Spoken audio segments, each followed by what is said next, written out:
Utiliser cet outil, l'administrateur d'Online for Business ou de Touch doit définir les droits d'accès. La première fois que vous ouvrez cet outil et que vous n'avez pas encore attribué d'autorisation aux utilisateurs, vous obtiendrez l'écran ci-dessus.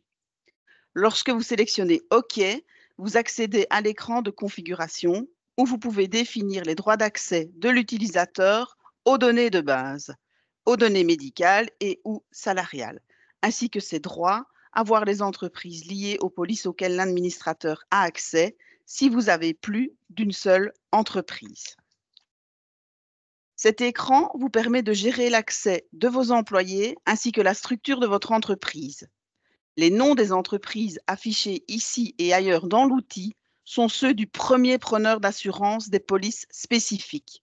Si l'utilisateur que vous recherchez ne figure pas dans la liste, vous pouvez l'ajouter via le tableau de bord business ou en signant une procuration dans Touch. Vous voyez également ici le profil accordé aux utilisateurs, soit les données de base, soit les données de base et les données médicales, soit les données de base, les données médicales et les données salariales, ainsi que le niveau le plus bas du contrôle d'accès, nom de l'entreprise ou sous-niveau 1, le cas échéant. Si un utilisateur a accès à plus d'une société ou à plus d'un sous-niveau, l'écran affiche organismes multiples. Si un utilisateur n'a pas accès à une police ou à des sous-niveaux, un tiret apparaît dans la colonne Accès.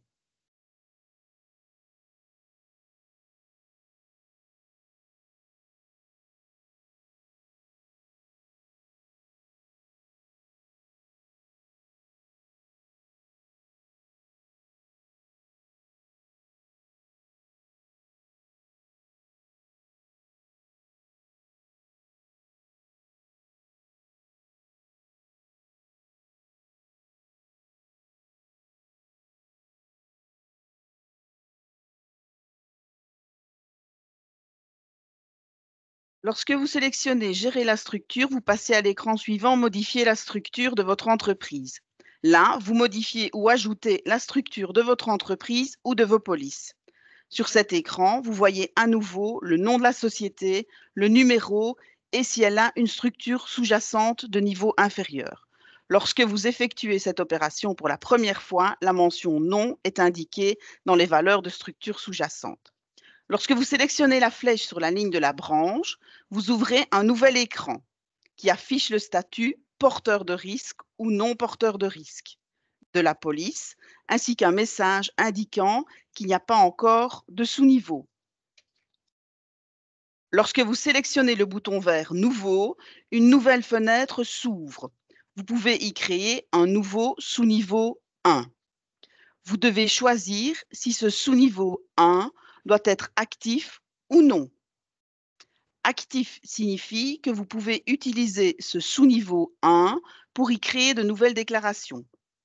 Vous pouvez choisir inactif si vous souhaitez créer ce sous-niveau, mais que vous l'utiliserez plus tard. De cette manière, vous pourrez également accorder l'accès à un sous-niveau non actif sans que les utilisateurs puissent commencer à soumettre de nouvelles déclarations à ce sous-niveau. Cette option peut s'avérer utile en cas de réorganisation au sein de votre entreprise et lorsque vous souhaitez mettre les choses en place de manière proactive. Lorsque vous créez un nouveau sous-niveau 1, l'ancien peut être désactivé. Dans les étapes suivantes de l'écran, vous devez indiquer le nom du sous-niveau 1 et éventuellement le numéro de compte bancaire, toujours un IBAN belge, et l'adresse. Lorsque vous indiquez le numéro de compte bancaire pour ce sous-niveau, cela signifie que l'utilisateur ne peut pas le modifier lorsqu'il soumet une nouvelle déclaration. Lorsque vous indiquez l'adresse, celle-ci sera pré-remplie dans la déclaration.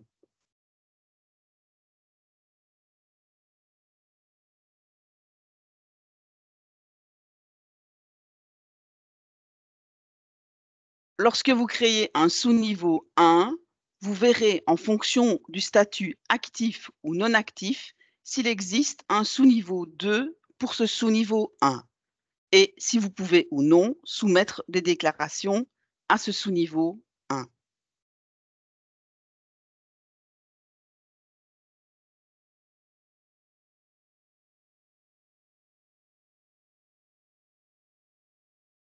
Lorsque vous cliquez sur la flèche située à côté du sous-niveau 1, un nouvel écran s'ouvre dans lequel vous pouvez modifier, supprimer et ou ajouter un nouveau sous-niveau 2. Vous pouvez également voir ici les détails du sous-niveau 1 que vous avez créé.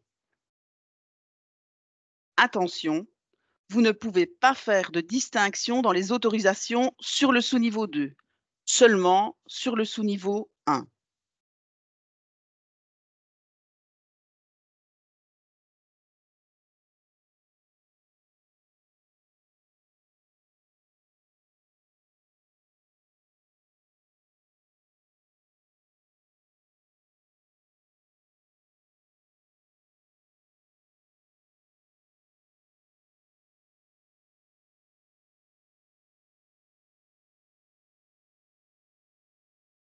Lorsque vous cliquez sur Nouveau, une fenêtre s'ouvre pour créer un sous-niveau 2. Il vous suffit alors de remplir le nom du sous-niveau 2 et de choisir si vous souhaitez que ce sous-niveau 2 soit actif ou non.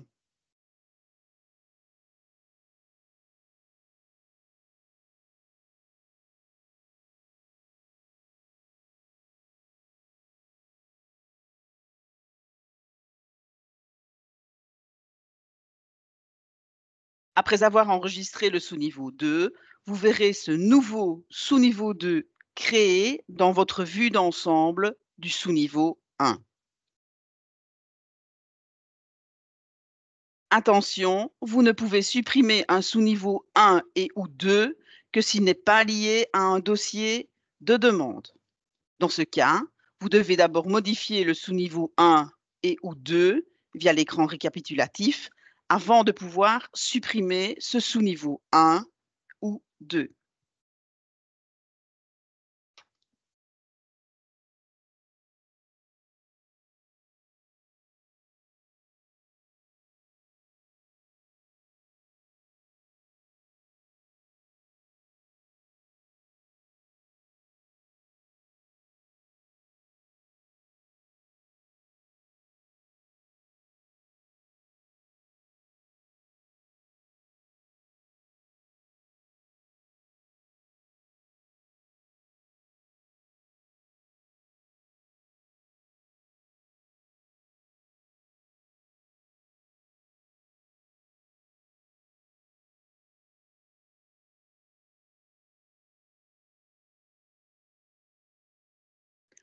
Seuls les utilisateurs qui ont accès à cet outil via le tableau de bord business, donc Online for Business sous assurance, personne déclaré un accident ou via touch, sont répertoriés dans l'aperçu Gérer les configurations.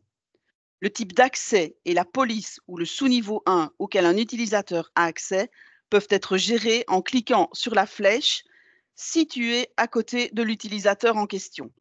Attention, un utilisateur ne peut pas commencer à utiliser cet outil avant d'avoir obtenu l'accès à une police spécifique ou à un sous-niveau 1 et d'avoir reçu un profil d'accès.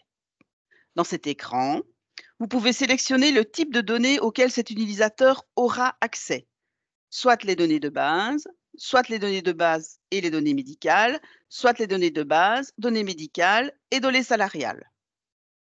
En dessous, vous trouverez une vue d'ensemble de l'entreprise et de ses polices porteuses de risques et non porteuses de risques si vous en avez, ainsi que les polices et ou les sous-niveaux auxquels l'utilisateur a accès. Cet écran offre plusieurs options en fonction du nombre de polices que vous possédez, plus ou moins 5, et ou des sous-niveaux que vous avez créés pour au moins une police. Option 1. Vous n'utilisez pas les sous-niveaux. Vous pouvez donner accès à une police en utilisant les curseurs sur la droite. Si vous avez plus de 5 polices, vous avez la possibilité de donner accès à toutes les polices en même temps en utilisant le curseur au milieu de l'écran.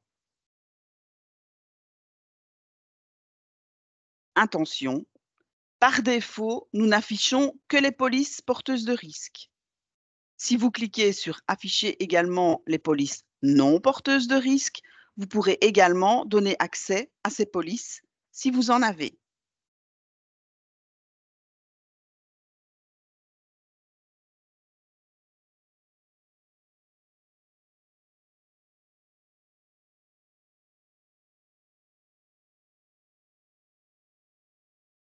Option 2, vous utilisez des sous-niveaux.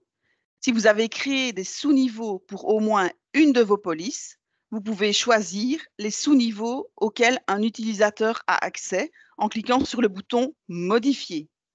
Si vous avez plus de 5 polices, vous avez la possibilité de donner un accès complet à toutes les polices et à tous les sous-niveaux en même temps en utilisant le curseur au milieu de l'écran.